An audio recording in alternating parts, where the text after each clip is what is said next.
سلام بچه‌ها، خوش اومدید به یه ویدیوی دیگه. تو این ویدیو قراره براتون دو تا اسلحه رو کاستومایزشون واسهتون بگیم که اتچمنت های خوبی واسهشون ببندید و بتونید راحت بازی کنید. این اسلحه ها مکمل همدیگه، یعنی وقتی شما میرید سر ایردراپ میتونید توی لود اوتاتون ورشون دارید، ولی باید برید سر دو تا ایردراپ و یه اسنایپ به یه رایفل اسیست رایفل.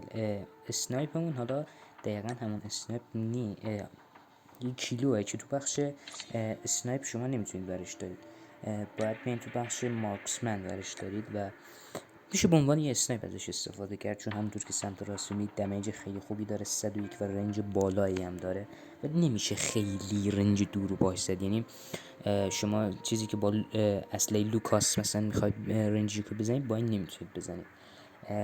یه مومتیک سوپرسور واسش میذاریم که هم رنج بهمون میده، هم حالت سایلنسر داره که جامون تو مپ لو نمیره. یه برل OWC مارکسمن واسش میذاریم. همونطور که گفتم ما نمیخوایم خیلی با این رنج بزنیم، پس یه دونه 4x تاکتیکال اسکوپ واسش میذاریم اپتیک که تو کال اف دیوتی موبایل مثل وارزون نیست که زوم داشته باشه و شما بتونید هم خیلی نزدیک رو ببینید هم بتونید دور رو ببینید.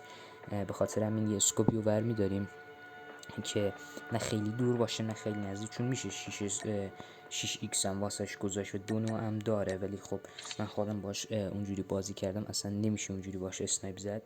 و یه لیزر تاکتیکال واسش میذاریم، هی کلا یه دونه لیزر داره که هم ADS اسپید بهمون میده هم اسپید اکوریسی، که شما میتونید وقتی دارید راه میرید بتونید همون راحت بتونه اکوریسیتون بالا نره وقتی دارید مثلا راه میرید جا به جا میشید، مثلا با این نفر اونم حریفتون داره اسنایپ میزنه شما اسنایپ میزنید، راحت بتونید جا به جا بشید و اسنایپ بزنید. یا آمونیشن هم پاور ریلود واسش میذاریم که هم دمیج رنج و دمیج بهمون میده و خیلی کمک میکنه و حالت شکل اسنایپ به خودش میگیره. و اسلحه دوم AK-117 هستش که اسلحه خیلی خوبیه به عنوان رایفل، واقعا رایفل خوبیه. همونطور که سمت راست میبینید اکریسی 61 و قرمز شده، ولی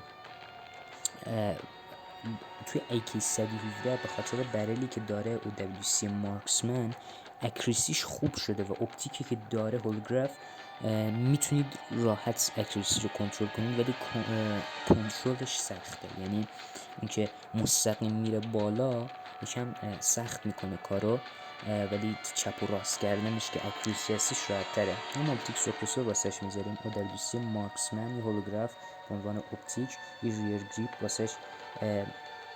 این ریر گریپ رو میذاریم که میتونه بهمون کنترل بهمون میده و یه دونه آمونیشن 48 تایی اکستندد مگ واسش میذاریم که تیرامون زیاد بشه و شما میتونید توی بازی یه دونه هیوی مگ اکستندد مگ پیدا کنید، پرک بندازید روش، حالا آبی، بنفش، لجندش، اپیک، ریر میتونید بندازید روش و 10 تا 20 تیر به اصلتون اضافه میکنه و نهایتا تا 68 تا میره 70 تا و خیلی خوبه و از حریف جلو میفتید. این دو تا از اتچمنت های دوتا از اسلحه هاست و تو ویدیوی بعدی هم حتما براتون در مورد فنک که یکی از اسلحه جدیده تو سیزن قبل اومد، حتما براتون لود اوتشون میذارم. اگه از ویدیو خوشتون اومد حتما لایک کنید، کامنت بذارید و سابسکرایب کنید. تا ویدیو بعدی فعلا.